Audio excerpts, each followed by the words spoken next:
لیکن پھر یہ اسٹیبلشمنٹ کی مدد میں فیصلہ یہ ہوا کہ عمران خان اب عمران خان صاحب دوسری انتہا پہ چلے گئے. انہوں نے اشتہارات کی بارش کی, بند کر دو. ایک انتقامی ذہن ہے. لیکن جب سے یہ آدمی بنا ہے شبلی فراز, اس کا رویہ مختلف ہے. میں دیکھتا ہوں, میں نے ٹھیک حساب نہیں لگایا, اشتہار بھی کچھ جاری ہو رہا ہے.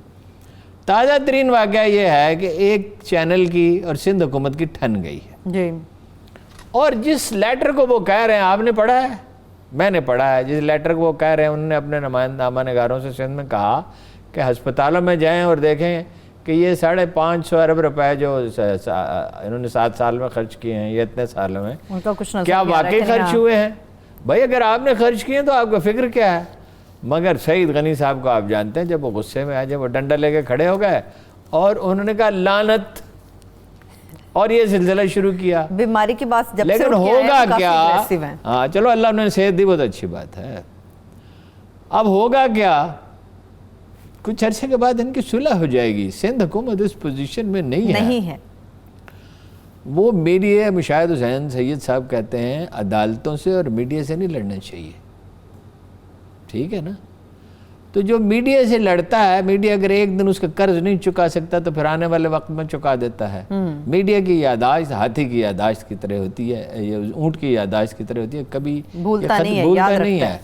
تو متوازن رویہ بہتر ہے. اچھا, اس کا مطلب یہ نہیں کہ میڈیا ٹھیک ہے, نہیں, میڈیا میں سنسنی پسند لوگ ہیں, 100% نہیں کہا جا سکتا. میڈیا میں لوگ غلط خبریں دیتے ہیں, میڈیا میں لوگ پارٹیوں کے لیے کام کرتے ہیں, مریم کے لیے کام کرتے ہیں, پیپلز پارٹی کے لیے کام کرتے ہیں, پی ٹی آئی کے لیے کام کرتے ہیں. مجھ پر آج کل بہت مہربان ہیں پی ٹی آئی والے, ان کے جو اخبار نویس صاحب, ان سے کہا گیا ہے کہ اس کو ذرا دباؤ, تو دبا لیں. اختیار تو اللہ کا ہے, بندوں کا تو ہے نہیں. آپ کے بیلی نے نہیں کچھ کہا, آپ کے بیلی نے کچھ نہیں کہا. ہمارا بیلی تو یہ کہتا ہے دبا کے رکھو اس کو. ہمارا بیلی جو ہے نا, وہ مجھے چونکہ جانتا ہے. دیکھیے, جو دوست ہوتا ہے, بدترین دشمن دوستوں میں سے ملتے ہیں. میں اس کا دشمن نہیں ہوں.